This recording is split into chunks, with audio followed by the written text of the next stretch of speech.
talk just a little bit about the agenda. I'm going to be doing a little bit of an introduction, talking a little bit about San Francisco suicide prevention.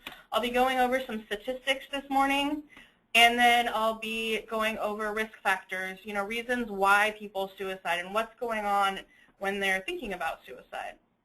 I'll be going over some warning signs, things to watch out for, and then I'll be doing kind of a walking through what a suicide assessment could look like and how can you create safety planning and generate protocols and things around safety. I'll also be going over some referrals and resources and showing you some different things you can find on the internet and different phone lines that you can call, as well as further information.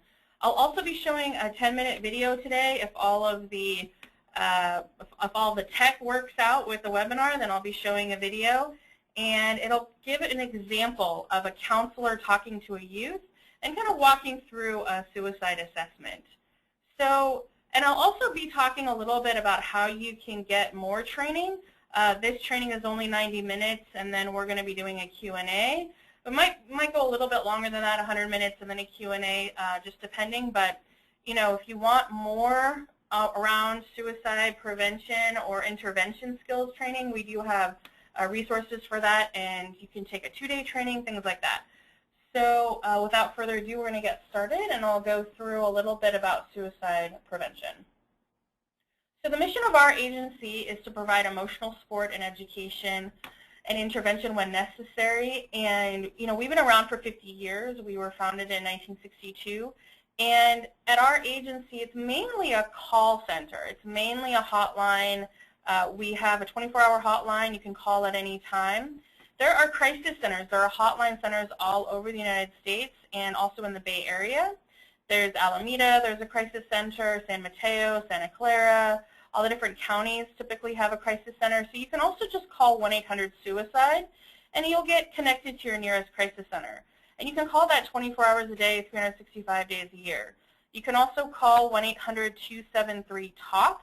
It's the same thing. Though you'll just be connected to the nearest crisis center. So if you happen to be traveling in New York, you can go ahead and call. If you go to our website, there are some crisis centers that offer chat. So you can offer that to your clients as well. So for this presentation this morning, I'm going to be focusing on people who are working with others and helping others. It could be a friend or maybe a client or someone you're working with. But just recognize that sometimes these presentations can bring up a lot of feelings. So I would definitely say be tender and gentle with yourself. If you have any specific questions, you can ask them at the end. And just recognize that this is a pretty difficult topic. I think one of the reasons why we have 2 hotlines where there's a 1-800-273-TALK is the word suicide can still sometimes have a stigma to it. And so it's really dependent on how comfortable you feel about giving out that number. I work with a lot of different clinicians, and I work with a lot of what we call caregivers, people who are ready, willing, and able to help. And I think sometimes we put on this hat that's like, I'm ready, willing, and able to help. And then what sometimes happens is it's really, you're standing in line to get food with a bunch of your family members in Colorado for Thanksgiving, and you realize that maybe it's your third cousin that's showing some warning signs for suicide. Or maybe everyone knows that you work in mental health, and suddenly your best friend calls you at 3 a.m. on a Friday night asking for help. So I really think, you want to make sure that it's not just maybe clients that you're working with, but it's in general. You might have a cousin or best friend who show warning signs. So this training is really for anyone. Again, we have different lines. We have different programs here. You can find out more information on our website, but we have volunteers and staff that answer phone lines, and you'll find that at any crisis center. So a little bit about statistics, reporting annually. Within the United States, there are about 30,000 suicides in the United States, and each year is different. This is an average, and some years it's 32,000, some years it's 34, sometimes it's 29,000, and this is kind of the average in the last 20 years. How do we get these statistics? Well, if you go to the CDC, Center for Disease Control, or you go to these different websites, the coroner of every county, the chief medical examiner, will determine how many suicides there were in that county, and then all those numbers get added up at the end of the year. you know, for a population so large in the United States, 30,000 is actually not, you know, it could be a lot higher, and we're really glad about that. But you know, it is still a large number, and we want that number to be 0. But just recognize, too, that the way that the coroner determines a suicide can be very different from county to county. So you have to be really careful with statistics.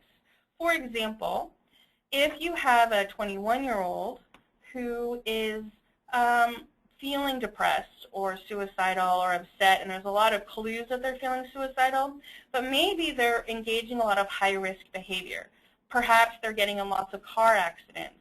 And then one day, one of those accidents is actually a fatal accident. Well, the coroner would probably determine that that is not a suicide, that is a car accident, but maybe the family thinks that it was a suicide, or maybe the friends think that it was a suicide just based on what they know about the person engaging in high-risk behavior.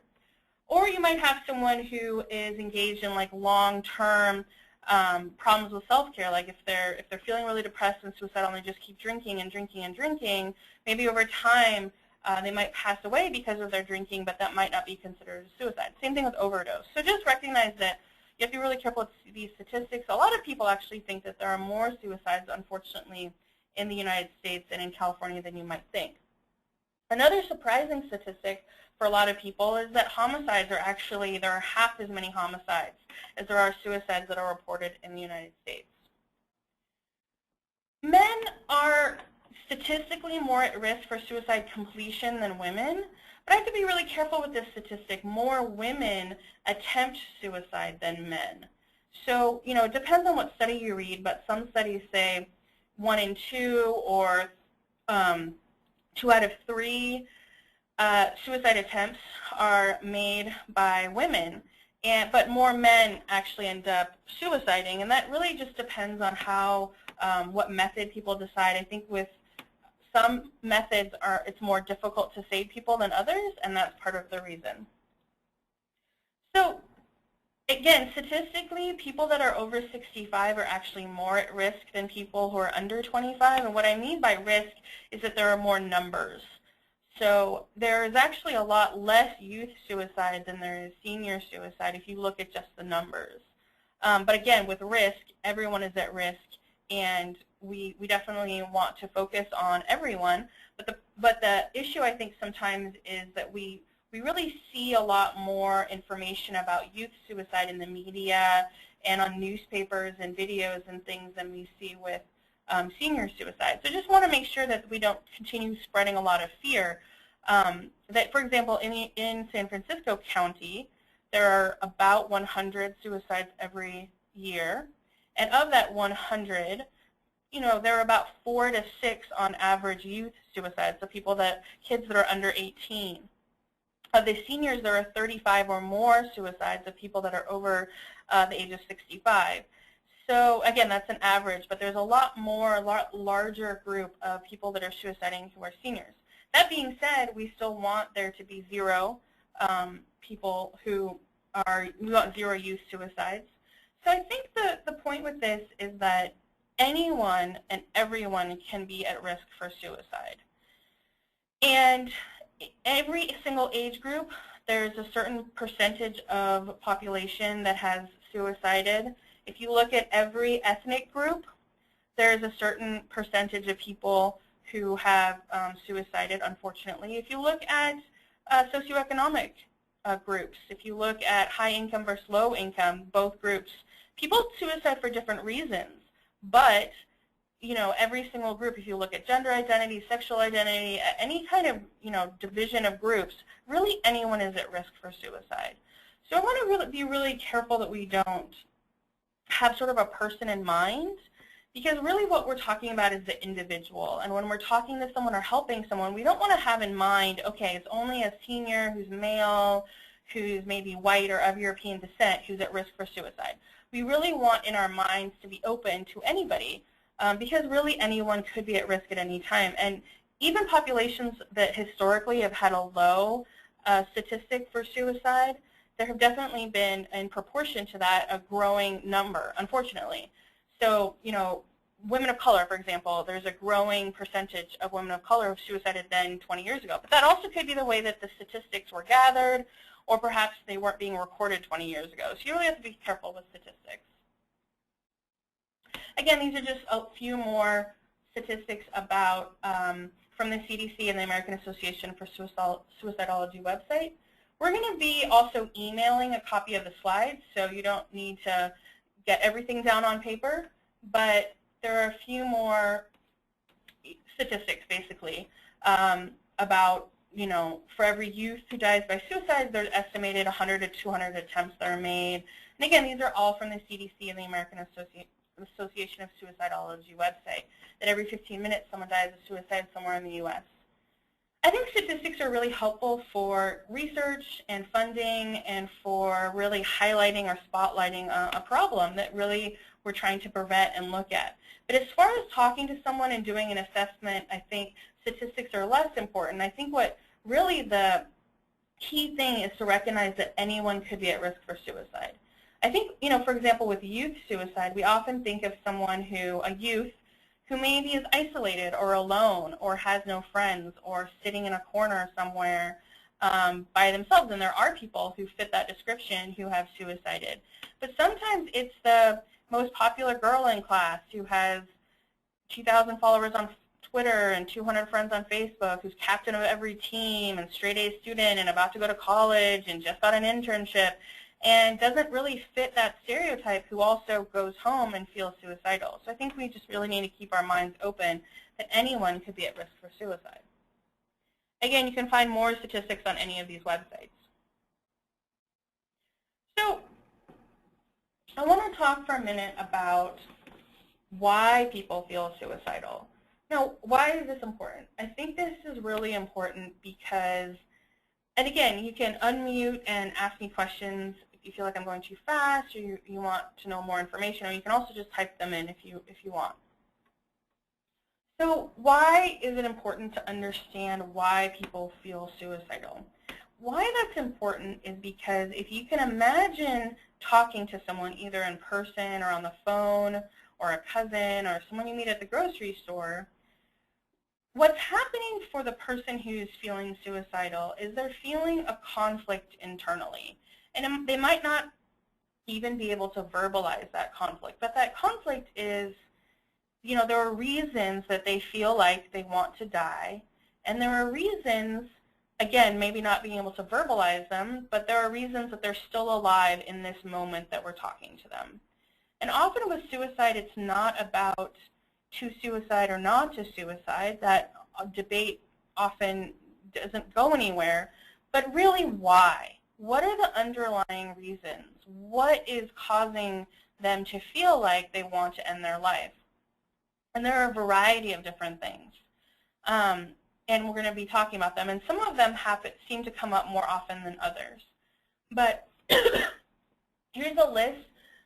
So just imagine that you're talking to someone and really they've never maybe shared some of these reasons, and they're trying to get them out.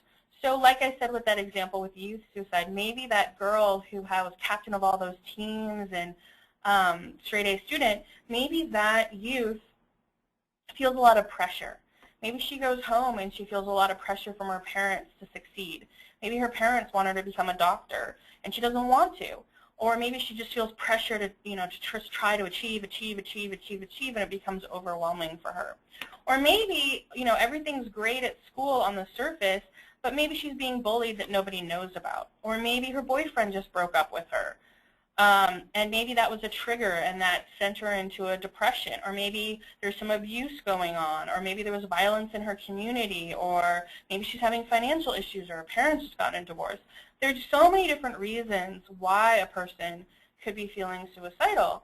And it's really important that we just keep an open mind in understanding that part of the helping is listening to those reasons. What we see over and over and over again with testimonials from people that have attempted suicide is they say, you know, I finally got to talk to someone. Someone finally noticed how bad I was feeling, and I finally got to just unleash all of these emotions. It could be about pain, it could be about anything, but really what our goal is and focus is to listen. So there are a number of different things. It could be a loss, you know, when I talk about chemical imbalance, it could be that a person has some sort of mental health issue. Maybe they're not getting enough dopamine in their brain. Maybe they're getting too much cortisol, which is like the fight or flight response. Maybe they have PTSD, so that affects it. Could be discrimination, bullying, depression, health issues, hopelessness. There are lots, again, I'm filling up the entire slide. There are lots and lots of reasons why someone might feel suicidal. And what's really important is that we're connecting. We're talking to people and we're trying to help them to, bring out some of those thoughts. So if you're talking to someone and they say to you, I feel suicidal. Sometimes I feel like killing myself.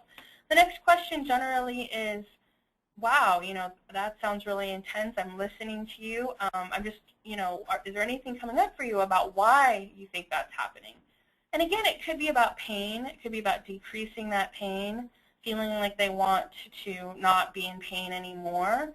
Shame is something that comes up, especially with different cultural groups and in other countries. You see shame come up as a reason on a lot of testimonials from Japan and from other countries. Shame about job loss or shame about not being able to support your family. There's so many different things that a person could feel, and it could be a combination. I mean, things affect each other. If you're being bullied, it could mean that you're feeling more isolated. If you don't have enough money, it could mean that you're having problems in your relationship. Financial issues could lead, or job loss could lead to financial issues, could lead to other things, losing your house. It could be an event.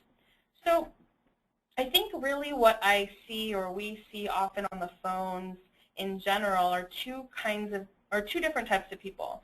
One type of person is going along living their life, and then suddenly, and sometimes they feel depressed, sometimes they feel happy, they've kind of an up and down, lots of different emotions, and maybe they have been going through some depression or feeling down, and then suddenly maybe there's a trigger. There's some kind of event that happens. Maybe somebody breaks up with them, or maybe there's a job loss, or maybe they moved and they don't have a lot of resources.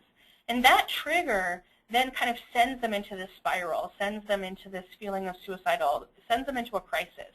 And they've never felt that way before. And that sometimes means that they'll call us, because suddenly they're in this crisis mode. Another type of person, though, may be feeling suicidal, and they've been feeling suicidal for a long time, and it's something that they struggle with. Maybe they started feeling suicidal when they're 12, and they're now 40 years old. Maybe they've been in and out of the hospital because of suicide attempts, and it's something they struggle with. Maybe they've been calling a hotline for 20 years. We've been around for 50 years, and we've had some callers who have been calling us for 30 years. That might be a surprise to some of you. And it can be looked at in two ways. It could be looked at as a very sad thing that someone is still calling us after 30 years, still needing support. And it could be looked at as a hopeful thing, that they still call us and they're checking in, and maybe we're that support that they need on a maybe day-to-day basis or a weekly basis. So some people really do struggle with suicidal thoughts and may or may not act on them. And that's part of what the assessment does. And maybe they're not going to act on it for 30 years, but then there's a trigger and something happens and then they would act on them. So you might talk to someone who's been feeling suicidal for a long time, and that's okay. Suicidal thoughts means that you are at risk for suicide, but it doesn't mean that you're going to do something today about it. There's among this list, there are some common ones that we see. And those common things are isolation. We do see that people who feel suicidal tend to isolate themselves. When we think about big decisions in our lives, like if I can think about changing jobs, I think about the fact that it can be really hard. There's pros and cons. And on the one hand, I've got a lot of stability here, all this stuff. This is an example. And then on the other hand, I want something new, I want to change, and I'm just struggling with this conflict. The same thing could be said with suicide. Someone's struggling with a conflict. There's a reason. We don't know that reason. They don't know that reason maybe, but we can try to find out that reason why they're alive today, why they're talking to you right now, this minute, right in front of you. And that conflict, if you're isolated, you might be only listening to one side of the conflict. If you're by yourself, you might just be listening to that voice inside that says something about suicide. So really what we want to do is make sure people aren't alone. Loss. A lot of loss comes up as something that seems pretty common with events that trigger. It could be all kinds of loss. It could be anything. 9 out of 10 callers, I would say, seem to be talking about relationship loss. I think relationships, partnerships, boyfriends, girlfriends, any kind of loss of someone who's really close to you. Fortunately, when I think about my life, and probably you too, I can think of 10 or 15 people that I might feel really comfortable with talking about my inner, deepest emotions. But a lot of people might think of only 2 people or 1 person. And then if you think about losing that 1 person, what happens then? Certainly there have been times in my life where I felt like I could only talk to 1 person about a particular issue that was really intense for me. And if I lose that 1 person, or if that person breaks up with me, it can feel devastating. So loss can be a big thing. A loss of mobility, a loss of being able to move around or maybe leave the house, a loss, having a mental health issue can also feel like a loss. If I suddenly don't feel like I'm in control of my emotions or what's happening, that can feel like a big loss. I talked about chemical imbalance. We see a lot of, or we hear a lot of people talking about abuse of some kind, bullying or abuse in the community, or just feeling weighed down. They could just feel like abuse in general from the world, oppression. Neglect seems to come up a lot, especially amongst youth, not having anyone to talk to, take care of you. Another thing about abuse and PTSD is that sometimes when we look at people that have physical, sexual, or emotional abuse from 10 or 15 years ago, sometimes the symptoms for PTSD or dealing with that abuse doesn't actually come up while it's happening. Sometimes it's 15 years later. Sometimes it's when you're feeling happier or better or more content, or your life is just safer, that suddenly you start having nightmares. You suddenly start having all these symptoms around PTSD. It could be the same if you had a veteran or someone who didn't feel any of those symptoms when they were at war, but suddenly now when they're safe and happy and at home, suddenly they're having nightmares or recurring issues. So sometimes dealing with that abuse can be really challenging, and that's why suddenly someone might spiral into a feeling of suicidality. Pressures, just general, lots and lots of pressures, they can add up. A lot of people feel a lot of pressure that you may not know about, financial pressure, job pressure. We get a lot of callers who call about job loss. So what you're really looking for and thinking about is what is going on with the person. What happened last week? What happened a month ago? As you're having a conversation, you can start to think to yourself, you can ask the question, has anything changed recently? Is anything happening or going on with you that might help us in this discussion?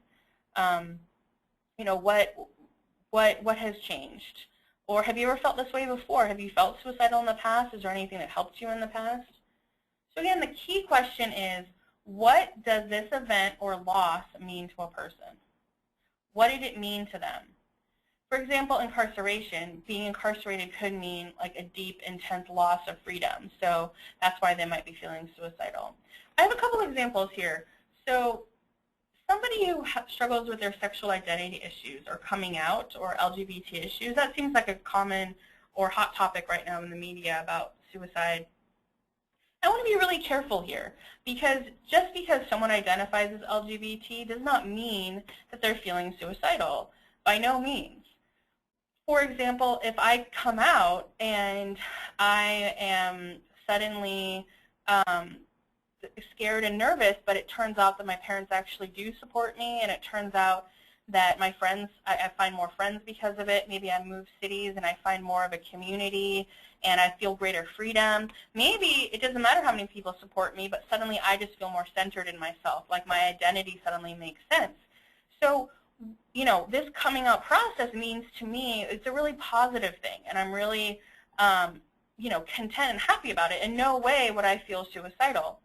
But you have other people who might be coming out, and then suddenly they feel like they're being more bullied or ostracized. Maybe their parents kicked them out. Maybe they feel very depressed. Maybe they move to a place like San Francisco or the Bay Area to really try to have a new life, and suddenly they find out the cost of living is really high. Suddenly they don't have any friends or a job or a place to live. And suddenly all of those things, all of the bullying and isolation and terror, those things can actually start to cause or feel like you're feeling suicidal. So it's not being LGBT or being part of any particular group, but it's what does an event or loss mean to a person, and that's what's really important. Same example of terminal illness. If someone is given 3 months left to live, you have a percentage of the population who feel this, depression, who feel extremely down and depressed and upset, and they might start feeling suicidal. But then you have another percentage of the population who feel extremely excited about, just not excited, but like extremely feel a lot of energy, excitement as in like energy to try to live for as long as possible and fight against this and try to do everything they can to live and live and live and seeing if they can live beyond 3 months and would never in a million years feel suicidal. So you find that across the board, like statistics tell us that people who have lost someone to suicide are statistically more likely to feel suicidal. But if you talk to people, if you have a conversation with them on an individual level, you realize that a lot of people who have lost someone to suicide it was so horrible for them and they felt so sad about it and it was so intense that they would never think about suicide. So what's really important is not that we think about necessarily what the most common reasons are, but really having a conversation and what does that event or loss mean to the person. I'm going to pause for a second just to allow someone to type in a question if they have one.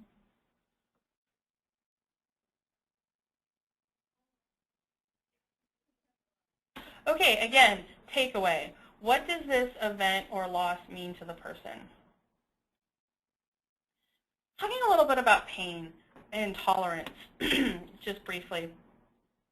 If you look right here, I hope you can see my mouse. But if a person over time, if this chart is 1 day, and if your tolerance for pain goes up and down, pain goes in cycles.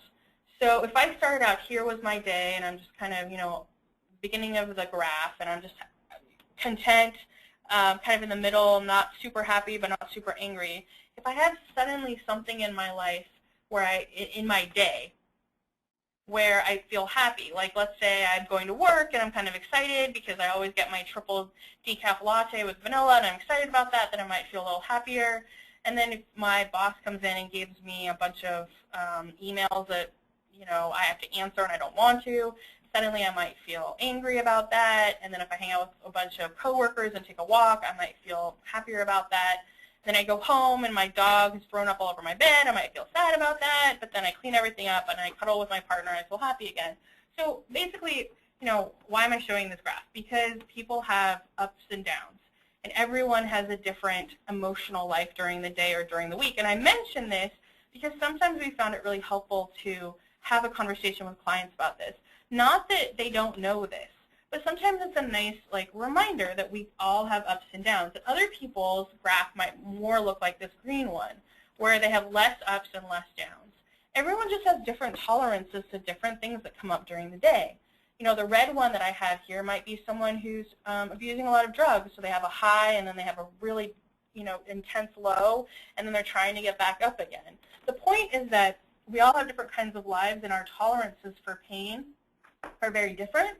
And sometimes when we're, when we're so frustrated or upset or concentrating on some loss or conflict, it's hard for us to even remember what we did in the past to help us feel better. So a common question that we ask the clients are, is there anything, or are there any internal resources? In the past, have you felt better at any time when, this has happened or that's happened, or what do you like to do, or, really practicing a lot of self-care.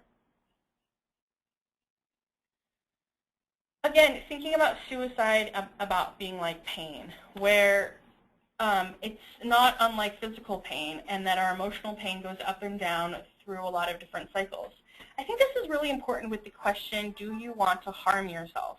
When I work with a lot of people that work with clients who are feeling suicidal, they often ask me the question, well, if the word suicide has a lot of stigma attached to it, what if I just say, do you ever feel like harming yourself? Do you ever feel like hurting yourself? The problem with that is that sometimes with someone who's on the phone who's feeling suicidal, they actually might answer no to that question.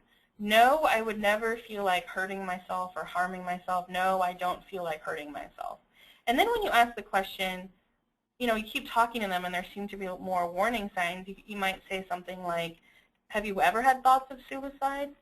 And then the person says yes. Now, think about the mindset of a person who's feeling suicidal. You just asked them if they feel like hurting themselves and they said no. But now when you say, have you ever had thoughts of suicide, they say yes. Why? Because they see those things as two different things, where sometimes the suicide is about trying to end that pain. They don't see suicide as hurting themselves. We see this with the bridge. So we have people that have attempted on the bridge, and sometimes when they try to attempt, there's something that stops them. Maybe a policeman walks by, or maybe somebody says something to them when they're on the side of the bridge, and then later in interviews, maybe they go to the hospital, people ask them, well, when you saw a lot of people on that side of the bridge, why didn't you cross traffic? Where, to the other side of the bridge where it's empty. And then sometimes people have said, well, I didn't want to get hit by a car. So sometimes it's this idea that I want to end it, but I don't want more pain in my life. And I think that's really important for the caregiver to understand. We also get this statement of, this idea of shame. Like, for example, oftentimes I get the question, isn't it a selfish act? Don't you think that people that are suicidal are feeling selfish? And I say to them, well, here's the thing. From the mindset of the person who's suicidal, they might actually think that they are the problem. Like, they might actually think that they're the reason why their family is having such a hard time. Maybe they feel like they're not giving enough to their family, or they feel like they're a burden to their family, or maybe they have been doing a lot of drugs and they feel like they're just always a problem for their parents or a problem for their family members. Maybe they see suicide as a way to help their family. So this idea of suicide being selfish, I definitely don't follow that idea, but it's just, sometimes in the mindset of the person who's feeling suicidal, they're trying to end that shame or that pain, or they're trying to actually maybe even help their family. Some people who have felt suicidal have talked about how they want to arrange their affairs. They'll clean their apartment and look at their will. They don't want to be more of a burden to their family after they're gone.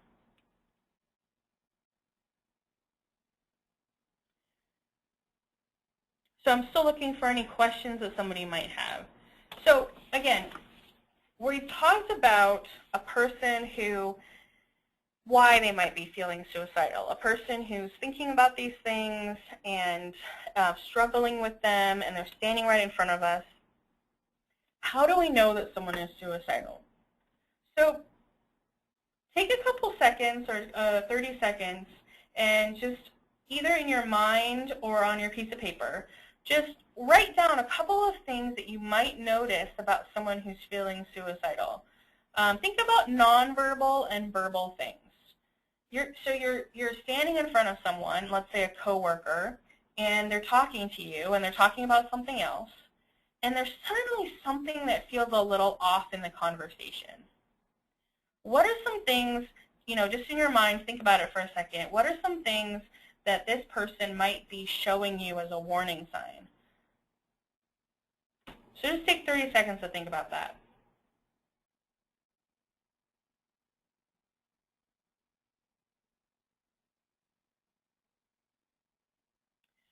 Okay, so here's the part of this that's the intervention. The point of this seminar, this training, is to help people understand how to intervene. And basic mode of that is verbal. How do we have a conversation with someone either on the phone or right in front of us and help them through this? How do we make a quick assessment? You can think about it like CPR. So when we walk around in the world and suddenly we're at a park and we're hanging out, and if somebody suddenly has a heart attack, hopefully there's 10 people out of the 30 people around who have had CPR training. Our hope with this is that if someone's just walking around and suddenly they have an attack of feeling extremely suicidal, that there'll be 10 people around who will know what to do. And just like CPR, there's steps that you can take in having a conversation with someone. So these are the things we're going to be looking out for.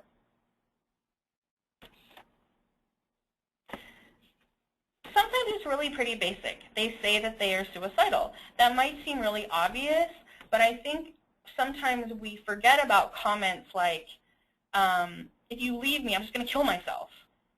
You know, sometimes it can be like come out as a threat, or it could be something like a joke. Sometimes people are just making strange, off-color jokes about suicide.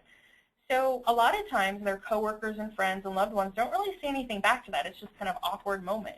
But what we're encouraging people to do is perhaps say something like, you know, I can see you're laughing about this, and it's just a little awkward, and maybe you didn't mean it, but I just want to say, you know, that's a serious thing. Have you ever thought about suicide?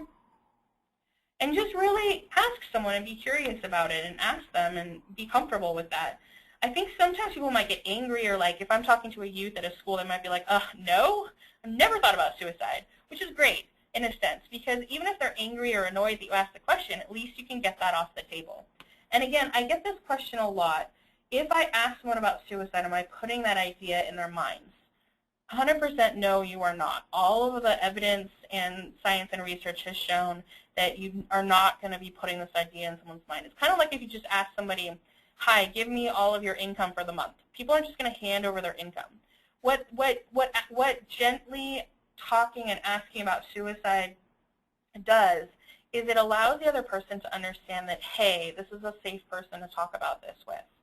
In addition, when you do something like that and you say, hey, this is serious, it might give them a pause. Like, why am I making the joke about this? Or what's really going on with me? And maybe they come out with anger, like especially, you know, again, I'm thinking about a lot of high school students that I work with. But the thing is, with the high school students, even if they're reacting in anger, there might be a little kernel of like, oh, this is a person I could talk about this in the future. And, you know, we have a chat system here, and I'll talk about that later, but people can actually chat. And what we see with a lot of, they can talk to a chat counselor via chat on their computer instead of the phone.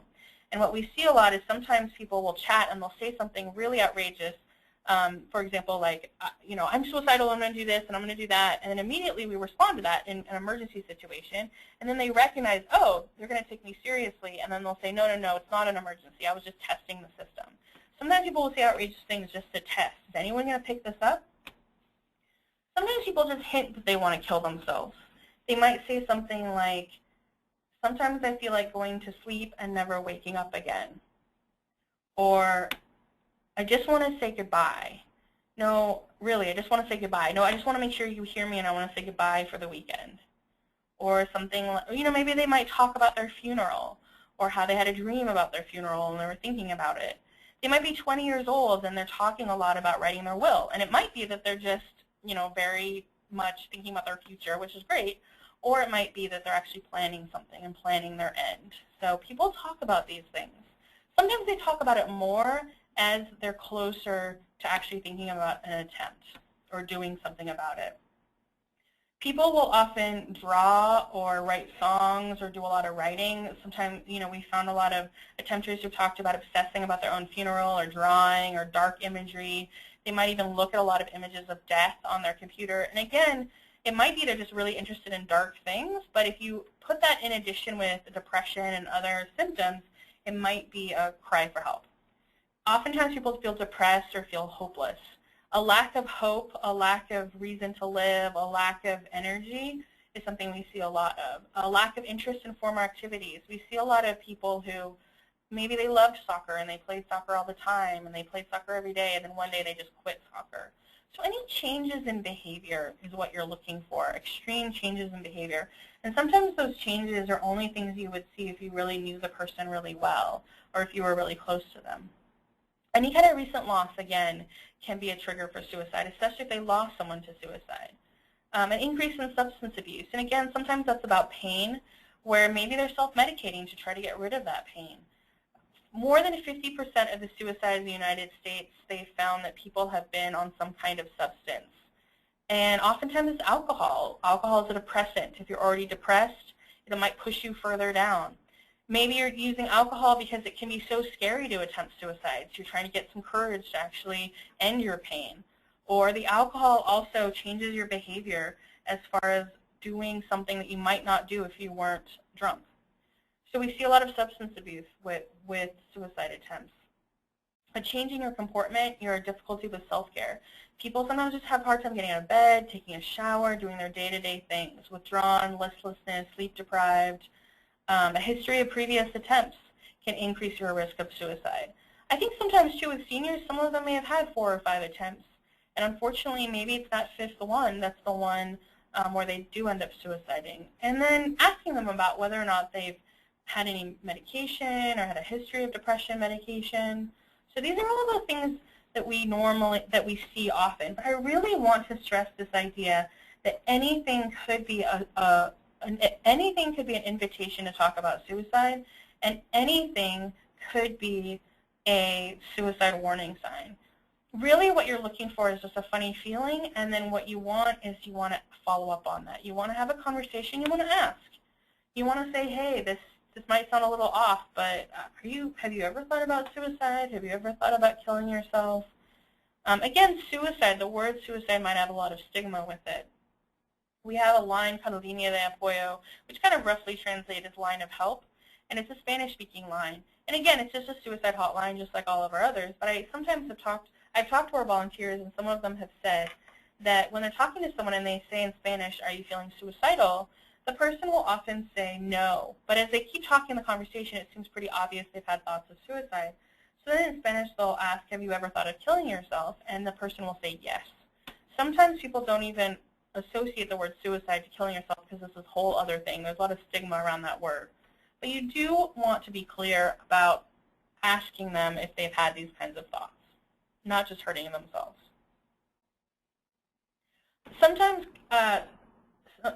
self-abuse, like cutting, can be a warning sign for suicide. Oftentimes, it's actually something completely separate, which is still something you want to deal with, and it's really helpful to know this is about cutting and not about suicide. And again, sometimes it is about both because self-harm can be about suicide, but we also see a lot of cases where self-harm is something else, where this is their way of showing that kind of internal pain.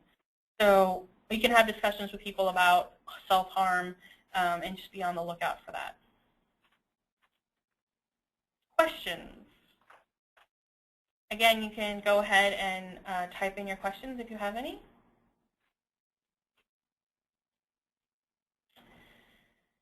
So we've talked again about why people feel suicidal, what's going on in their minds, what's happening with them, and then we've talked about warning signs, things to watch out for, things to look out for when you're talking to someone, things to be aware of in conversations with people, and now we'll talk a little bit about assessment. So again, we're at this moment where we've noticed that someone's feeling suicidal. They're standing in front of us. Maybe they've said, "I sometimes feel like going to sleep and never waking up again." They seem listless, hopeless, down, depressed. They're having a really hard time. The first thing we really want to do is listen. And again, it doesn't have to be for that long. It could be for 2 or 3 minutes. Like a phone call for us is typically 10 to 15 minutes. So you can do an assessment in 10 minutes. Even talking to someone face-to-face, we're not asking people to do therapy. We're asking people to just have a conversation and then see if they need referral for more therapy. Or if you are a therapist, you could then move into more therapy mode. But this is just the assessment. It's a verbal assessment. So the first thing you're doing is you're listening. You're building a little bit of rapport. You're just validating what they're saying. You know, hey, I hear this is really hard for you. I'm listening to you. The second thing is you do want to ask, is this about suicide? And again, you don't have to use that word. You can say, have you ever thought about killing yourself? But you really want to make that clear. And the responsibility of asking about suicide is really on the caregiver. It's really on the person who, because if you think about it, a person who's thinking about, hello, is everyone still there?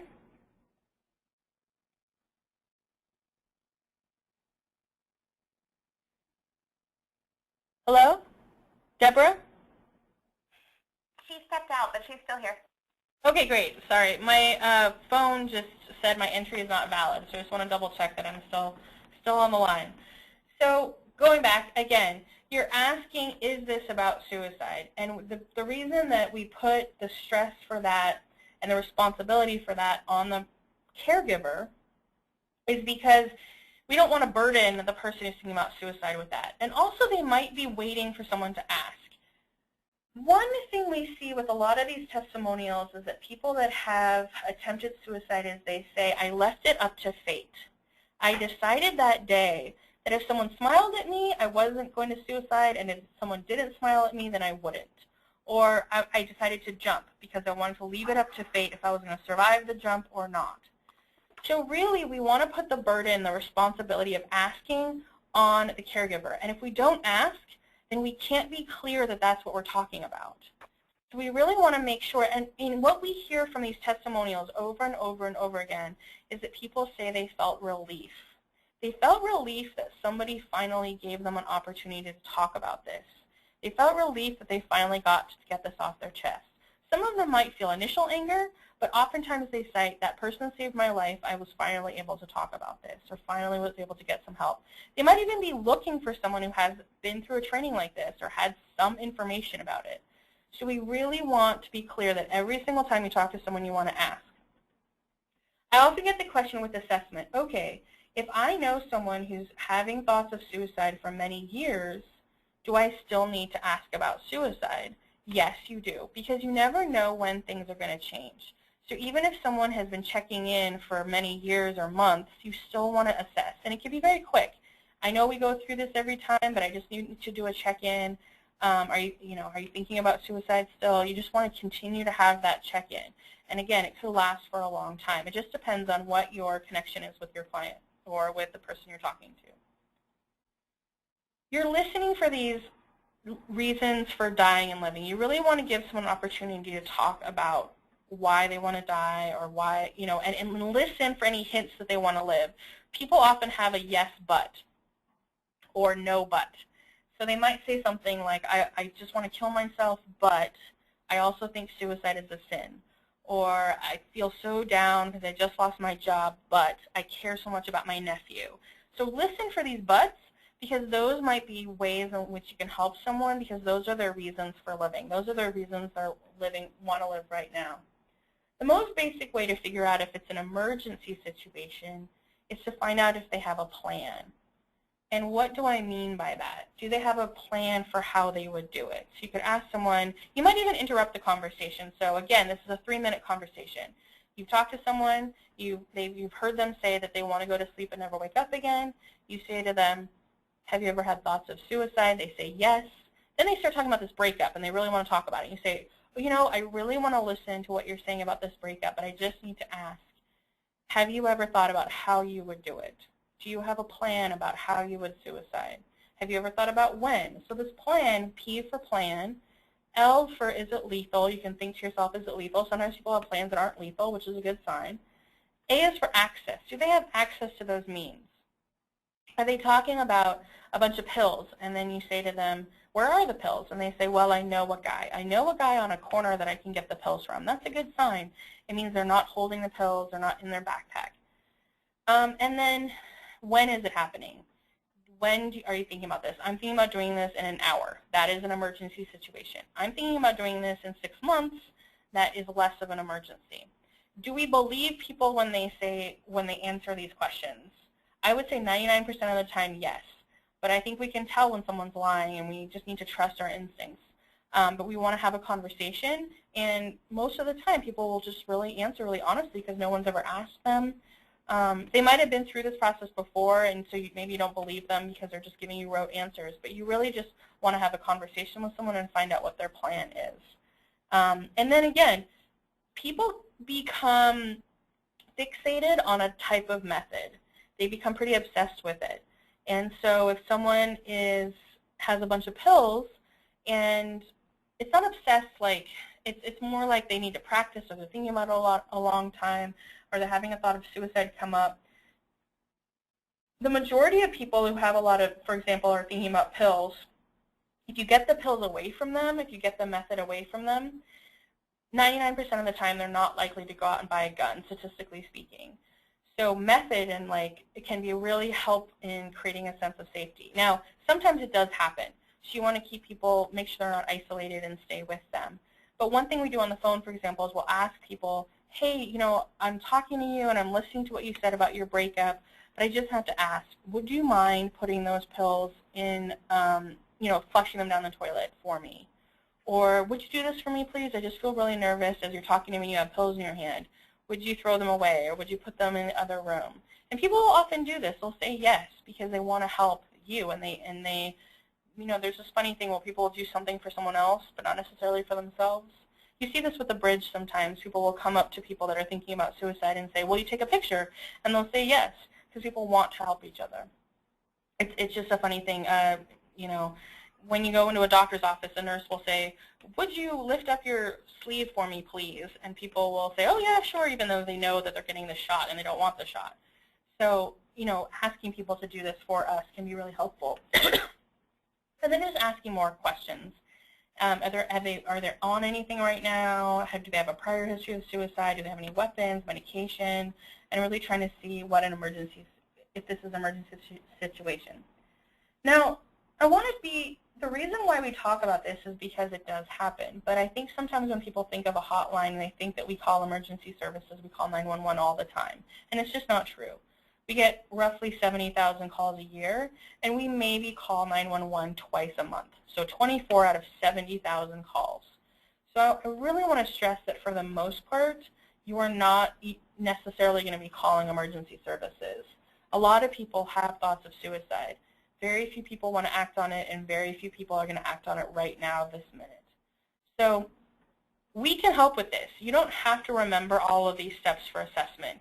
Your goal could be to just call the hotline. As soon as you hear someone say they're feeling suicidal, you can whip out your cell phone and say, we're going to call a hotline right now. So I'm giving you these steps, but you could also just have them call a hotline. So again, just to go over this, in a 911 situation, you can call 911. You can call 1-800-SUICIDE, 1-800-273-TALK. You'll get connected to the nearest crisis center. You can even call our number, even if you're in New York, you can still call us directly. You can go to our website. We also have chat on our website. In San Francisco County, you could also call mobile crisis or child crisis. A 211 is like 411. It's a behavioral health access line. They'll give you more information from whatever county if you want more services. And the idea is you're working as a team to help people. So if this does happen, you do want to make sure that you're taking care of yourself and you're debriefing with someone. You want to make sure to tell your supervisor. And whatever protocols you guys have in place for your system or your organization, you want to follow those protocols. What I'm giving you today is just kind of a launch pad to start a discussion about your protocols, or just realize your protocols are great and you're going to follow them. But first thing is to follow your protocols and always tell your supervisor. But you can use this to modify your protocols, but basically these are just our recommendations. So again, we rarely call 911, but we do if it's an emergency. If someone's really feeling suicidal, it's happening right now. They want to suicide right now, this minute. Sometimes you can't say anything else other than, okay, we need to get you some help. So again, these are some numbers that you can call. Now, again, for the most part, you follow these steps, and there isn't really a plan. They've just had a thought of suicide. They don't think they're going to suicide today or anything like that. In a non-emergency situation, you do want to have some kind of contracting. Have a safety team for them. Who do they trust? Who can they call? What are the next steps? Are they going to call someone that day? Can they call 1-800-273-TALK right now, this minute, to talk to a counselor more about this? Is there a cousin that they can call at that moment? Is there a friend? Is there a parent? Is there somebody they can call to be with them? If it's a Friday, who are they going to hang out with this weekend? Who are they going to be with? Or make sure they're not isolated. So again, this is a non-emergency situation, and we're trying to get them to have a simple contract where they promise you that they'll do these things. Again, listen for those reasons for living. If they say that they wouldn't suicide because they feel like suicide is a sin, then one thing you could do is you could have them maybe be more connected with their church or with whatever religious thing that they're into. Or if they say that they wouldn't suicide because they love their nephew, maybe there's a way they can become more connected with their family. So really listen for those things. Maybe they say that they love music, they love writing, and say, great. Well, if you feel anxious tonight at 3 in the morning, what can you do? So again, there's 211. You can give them referrals, teamwork, and you want to connect with them and make sure that they check in with you in a few days or next week. And make sure to do some follow-up. If it's a situation where you're never going to see them again, make sure someone else is going to be following up with them. So really connecting them to those resources. And again, if you need to, because you can't find a resource, it might be you need to call a hotline. Or see if they'll promise to talk to a counselor over the phone. The best thing to do, I think, is to do it with them. I think people have a really hard time leaving and then promising to call someone, but if you just pull out your phone and you're on conference call and you have them talk to someone right then, right there, that can be the very best thing. The other thing you want to think about is self-care. So long-term and short-term care. If it's really helpful, sometimes people need reminders, like a discussion about what they like to do when they feel stressed out. Because what happens at 3 in the morning when they're feeling like they're in a crisis? It might help them to be reminded that they really like to take a bath, or that they love music, or that they love watching Star Trek. Now, watching an hour of television is not going to solve depression, but it could get you through that crisis moment so that then the next day you can go to a therapist. So you also want to think about long-term care. So can we get connected with a therapist? Can we call Behavioral Health Access in San Francisco? That's something you could use if they don't have insurance money or insurance. So how do we get them to connect into services and resources in the long term? But also short term, what can they do if they're in a crisis this weekend? Who can they call? Are they promising to call you? Again, any questions? So this is non-emergency. You're trying to get a contract, safety, making sure that they have a safety team, and making sure they have a safety plan. So what are we going to be doing the next few hours? What are we going to do the next day? What are we going to do in the next week? What are we going to do the next month? And again, if you only have limited contact with the person, are you making sure that they're going to be connected with someone else in the future, or that they do have a number that they can call, that they are leaving with something that they can get help from, something that they can get connected to? So please type in your questions, or if I'm just not seeing your questions for some reason because of the tech, you can definitely unmute and ask me any questions.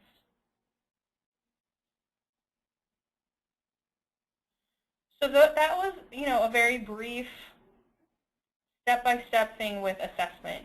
First thing you want to do is listen. Second thing is you're asking them about suicide. Are we talking about suicide? And you could even refer to the things that you noticed. I heard you say that you want to go to sleep and never wake up again. Unfortunately, that makes me think about suicide. Have you ever thought about suicide?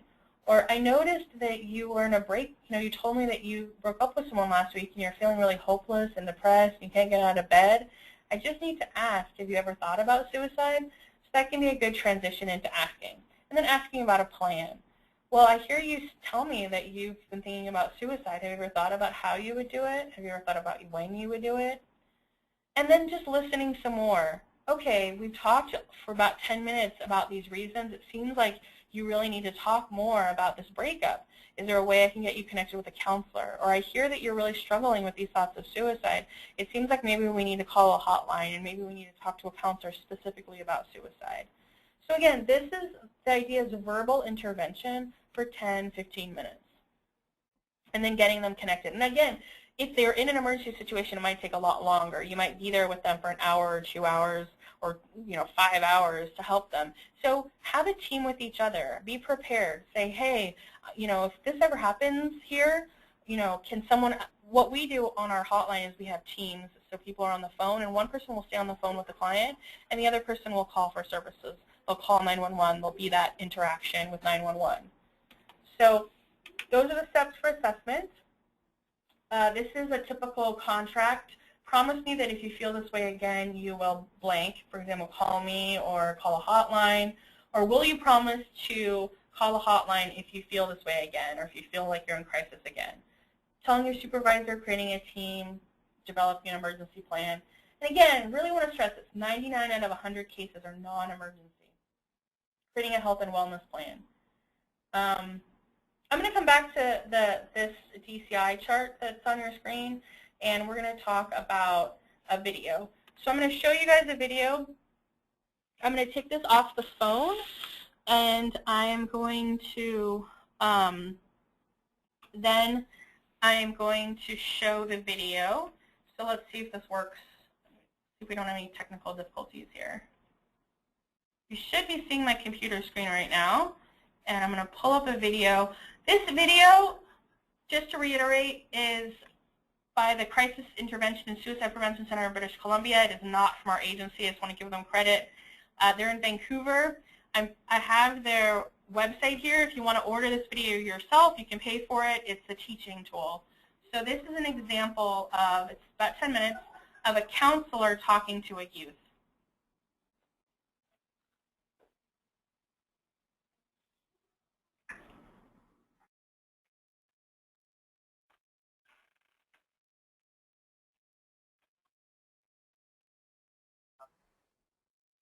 Just school stuff. I need to get my grades up. They kind of suck. What's affecting your grades? Where do you want to start?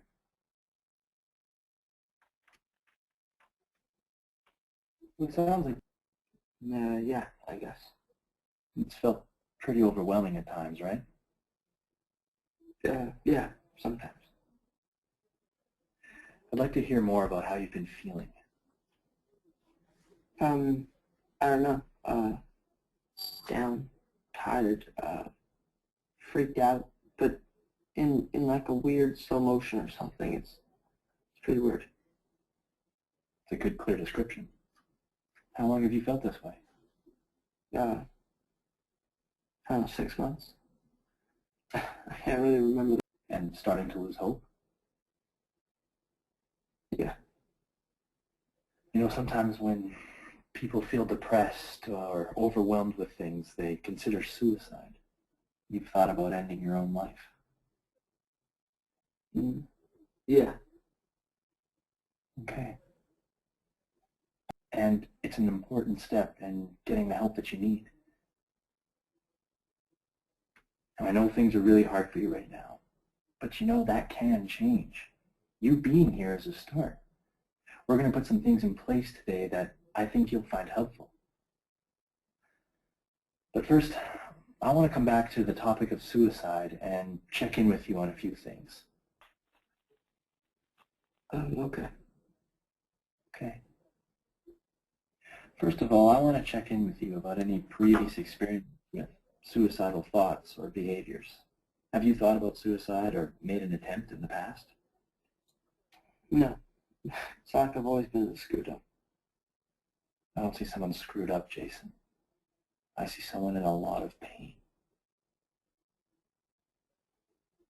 So from what you're saying, it sounds like this is the first time you've ever considered suicide. Is that right? Yeah. On a scale of 1 to 10, where 1 is a strong wish to live and 10 is a strong wish to die, where are you now? I don't know. Maybe a 7. Okay. That's pretty high. How much hope do you have that things are going to get better? Better? Not much. So right now it's really hard for you to feel hopeful about life feeling good again. How often would you say you find yourself thinking about suicide? I don't know. 3. How long do these thoughts last? It depends. Sometimes just a few seconds, and then sometimes all night. Can you give me an example of some of these thoughts? I don't know. Something like it would just be easier to check out, or I wonder if I had the guts to do it. Just stuff like that. Okay, that's good, Jason. You're really how you've been feeling. No, nothing. I don't want my parents or my sister to know. So you've never been diagnosed or treated for anything, like depression, for example? No. I think my mom might be depressed. What about suicide? No, no one. Okay. Drugs and alcohol. Can you tell me a little bit about that? What's that got to do with me killing myself? Well, often when people are feeling depressed or hopeless, they use drugs or alcohol to cope, and this can really increase the chance of dying by suicide. Well, it's not like I'm drunk all the time. I don't drink by myself or anything like that. What about when you're with your friends? How much do you drink then? Did last weekend. What happened? I don't remember much, but my friend said I climbed up on the roof and kind of lost it. What does lost it mean? They said I was screaming and pretending to dive off the roof. How often do you get that wasted? Just on weekends. It brings me down, so I haven't smoked much in the last month. Well, that's smart.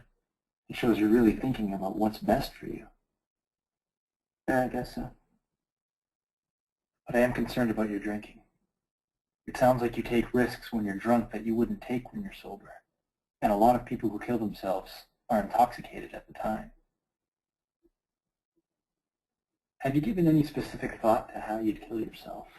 I guess I was thinking I'd take my mom's car out to a party.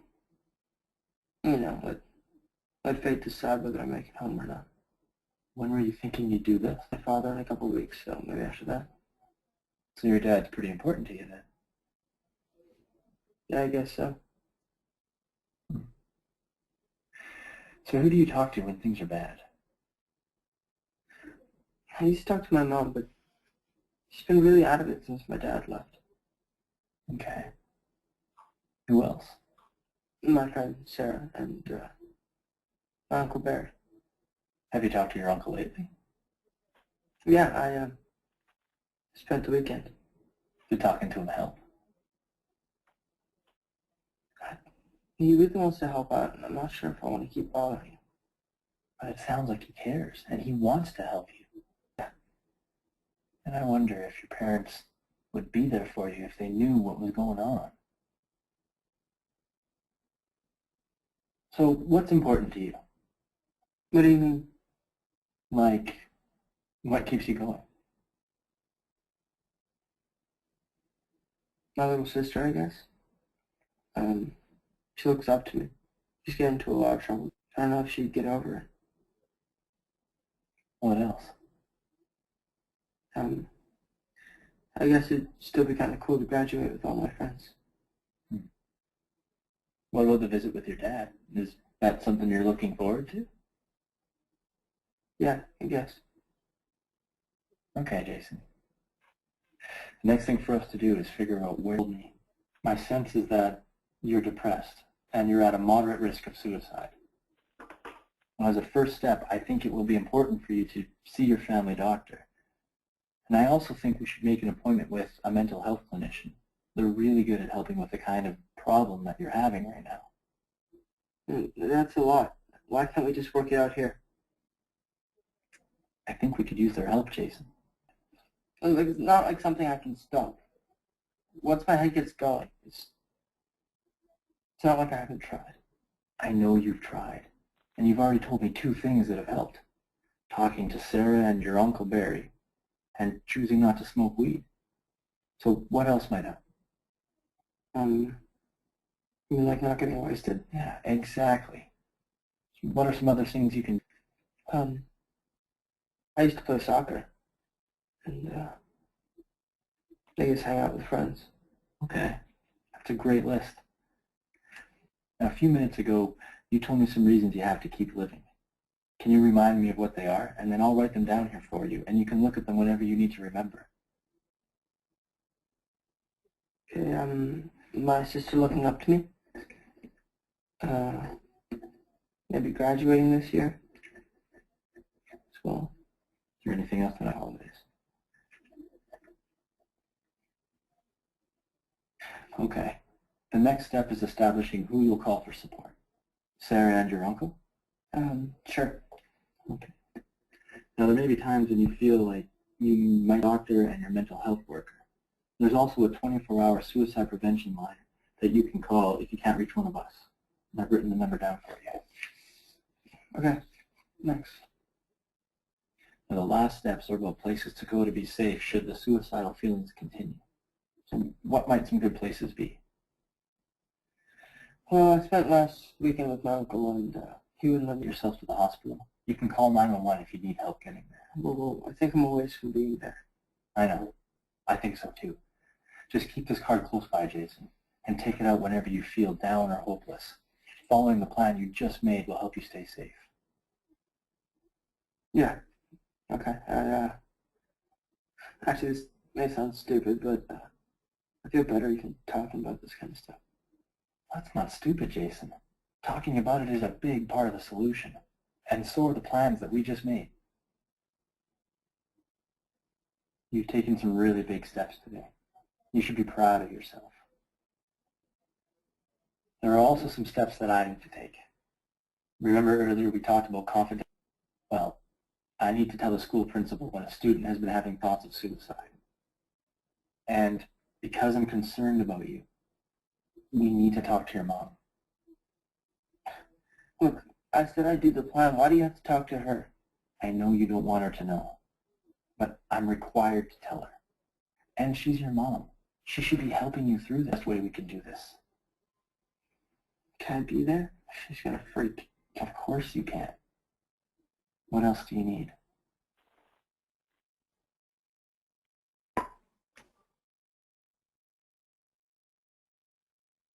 Okay, everyone, so that was the end of the video. I'm going to switch back to the phone because it's easier than the speakers on my computer. So just give me 30 seconds and I will be back on the phone.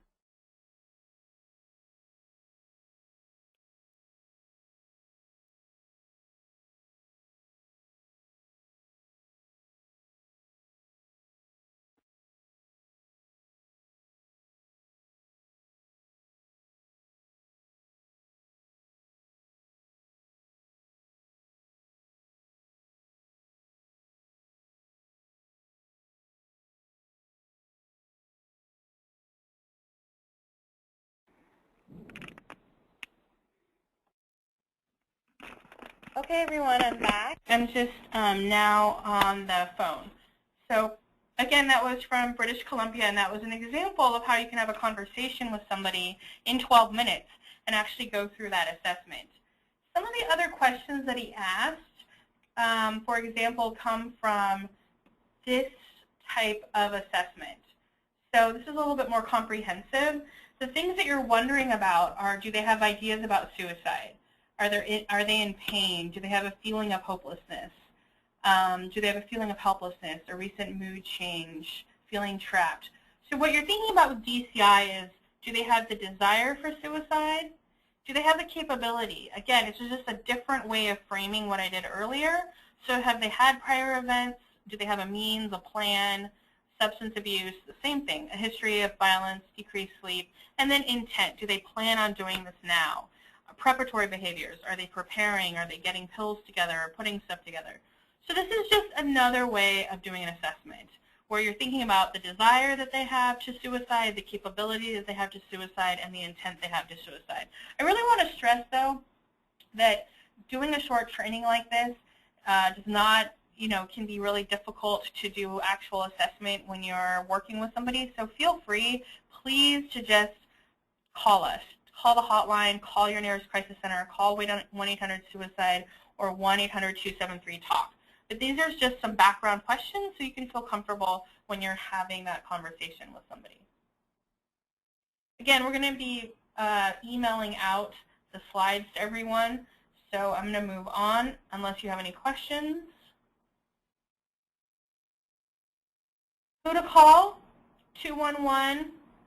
Here in San Francisco, we have mobile crisis or child crisis. If you're not in San Francisco, if you're in another county, you have other services. You could also call 211 to find out what those services are. Anyone can go to our website at www.sfsuicide.org to do chat. You can also call any of these numbers. If you speak Spanish or your client speaks Spanish, you can call 1-800-SUICIDA. And hopefully, hopefully you'll be connected with a volunteer who speaks Spanish, but sometimes you might get translation services. If you call our hotline, if you call us here at San Francisco Suicide Prevention, we have translation services for over 100 different languages. So if you have a client who speaks Mandarin or Tagalog or something else, we can definitely have a translator on the line, and we could definitely talk to someone in their native language. So I want to go over some websites and referrals. So I'm going to get out of the PowerPoint, and I'm going to be pulling up on my screen the internet. And if you see here, this is our website. So this is www.sfsuicide.org. And when you're on our website, we've got our phone number. You can also call chat, and you can click here to chat. So you click there, and you look at our hours, and then you can call up. You can chat with our counselors at any time.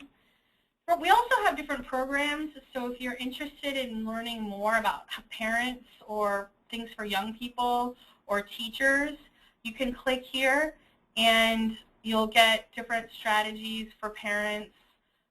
You can look at our programs, and you can look at youth risk reduction. So you can get information for our youth services. And you know, at the bottom of the page, there's also links for guidelines for suicide after school, or ways that you can, you know, teachers, if you're interested in our youth program, we go and we do presentations for lots of schools and lots of teachers. And we just have lots of, you know, different information for parents, for young people, managing grief. We have grief group. So a lot of different counties have grief groups. So if you've lost someone to suicide, you can join a grief group, and you can get peer support for grief. We also have, you know, just a variety of different things, a variety of different programs to look at on our website. Other helpful things, if you're on Facebook, a lot of people now post suicide notes to things like Facebook or Craigslist or Twitter or Tumblr. And for example, on Craigslist, they forward a lot of the messages that get posted on Craigslist. I know that sounds a little strange, but people actually post suicide notes to Craigslist. And it'll get forwarded to the nearest crisis center, and then we'll contact them. If you find a page where somebody has posted a note about suicide, if you're on this Facebook page, you can click on Help, and then you can type in Report Suicide, just like I'm doing on the computer right now. And it'll say, how do I help someone who's posted suicidal content on Facebook? Report suicide content on Facebook. And it just asks you for the URL. It asks you for the page, and you can upload the page, additional info, and they'll send a message to the person and have them contact a crisis center. They might also delete like the answers to the post, like if people are liking that post, and they'll help that person out, and they'll have more information, like if it's just a friend of a friend. Or if you have a student who comes up to you and they find something on Facebook and you don't know what to do. So those are some different things that you can do. Other websites. So I'm going to pull back up this page. I'm going to show you some different websites. And again, you'll have a copy of this. You can write it down. But American Association of Suicidology has a lot of different resources. They have facts and statistics you can go to. So again, the American Association of Suicidology. There's the National Suicide Prevention Lifeline. So this is the 1-800-273-TALK. Again, they just forward you to the nearest crisis center, but they have lots of information about crisis centers and information about suicide. So if you're looking for more, like you really want to know facts about the LGBT population or African American population in suicide, you could find that on the AAS website or on the Lifeline website. There's also the American Foundation for Suicide Prevention. There's also the Suicide Prevention Resource Center. And again, when I pull up the slides, you'll have all those internet addresses. 211, they have a database. You can type in your zip code and city, and when you go, you can click on database. So for San Francisco, if you click on it, you can get lots of different agencies. You can also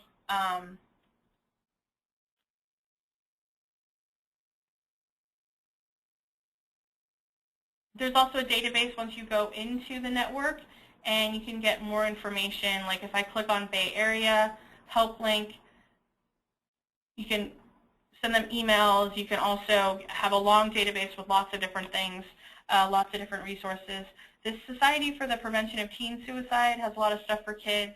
I really like reachout.com. What's nice about it is it's for kids by kids. So there are posts and blogs and videos that are written by kids. But it's all monitored, so if someone posts a suicide note, it would immediately be responded to. But all of these, a lot of times when I'm working with youth, they're really looking for answers from other youth. They don't really care how an adult got through something, but they really want to know how an 18-year-old got through it when they were 14. And so this website has lots of journal entries, and it's not just about suicide. They have stuff on mental health and depression and bullying and cutting. So this is just another nice resource. Trevor Project also deals with suicide and mental health, and it's really geared for people that are under 24 for youth and young adults who also identify as LGBTQ. You don't have to identify, but that's really, the main thrust of their program. They have something like Facebook so that kids can get connected with each other who are struggling with depression and who also identify. So maybe if you know somebody in Kansas and they don't really have a connection to anyone, a Trevor Project is a really great way for kids to get connected with each other through like a Facebook type thing. Again, that's all monitored so that if someone posts a suicide note, it gets immediately responded to. The Signs campaign is happening all over California and all these different counties. You can go to suicideispreventable.org. You can click on the different Know the Signs. Again, these are more referrals and resources and more information for everyone. They have it in Spanish as well. So the last thing is, don't have up. Some of you might be interested in learning more about suicide intervention and doing actual interventions where you do role plays. I recommend Living Works. I'm an ASSIST trainer, which is Applied Suicide Intervention Skills Training. So you can go to their website. You can find out more about their different resources, and you can do a 2-day training in suicide intervention and really do a lot of role plays with this as well. So that is all I have for the different websites, and these are the ones that I showed you. Are there any questions?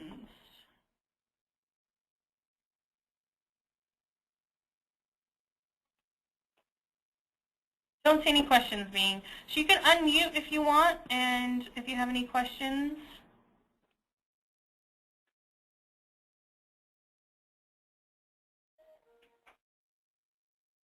Okay, the next page is my contact info, fax and email.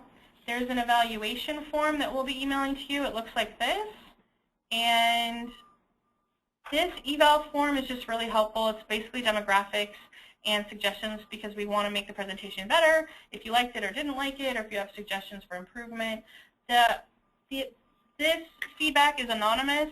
The reason we ask for demographics is because we're paid for, funded by grants. So, this is just really helpful for us. That's how we keep our funding, is to just get information from people about what they thought about the presentation and also some basic demographics, but feel free to not put anything if you don't want to. So, again, really, we've left a lot of time now for questions. So please unmute and just ask if you want, or type in a question. I'm here to answer anything if you have any specific questions about a specific group. Michelle, this is Deborah. First of all, I want to thank you for that excellent presentation. Sure. And initially, when you were giving us these statistics on the suicides, you had like 30,000 reported in the United States. Was that for children, youth, and adults? Yes. And the same for homicides? Yes. Okay, great. Thank you. No problem. And those are averages. Like I think last year, I can't remember, but I think it was either 32 or 34,000. So it just depends on the year, but those are just general averages. Thank you. Other questions? I'm here to answer any questions you might have. Or questions about the video or anything you saw. Or if you have specific people in mind that you're thinking of who you have expressed suicidality and you have a question about how a person could have an intervention with them, I'm happy to answer any specific questions about specific circumstances.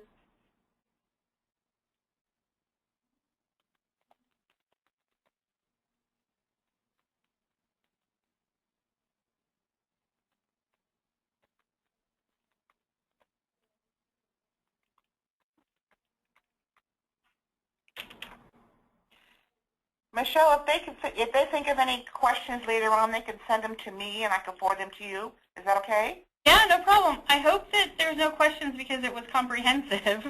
Right. But please, I won't bite. I'll be happy to answer any questions via email if you have any questions or anything comes up. Great. It was very comprehensive. It really was.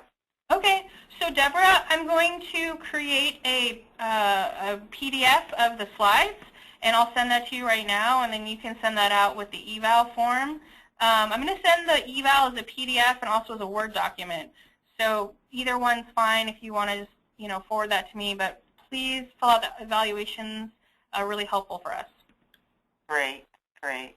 Okay, Thank thanks. you so much, Michelle, for this excellent presentation. No problem. All right. I will send out the evaluations and the presentation to everyone. Okay, Everybody great. have a good day, and thank you for participating on our webinar. Bye. Bye-bye.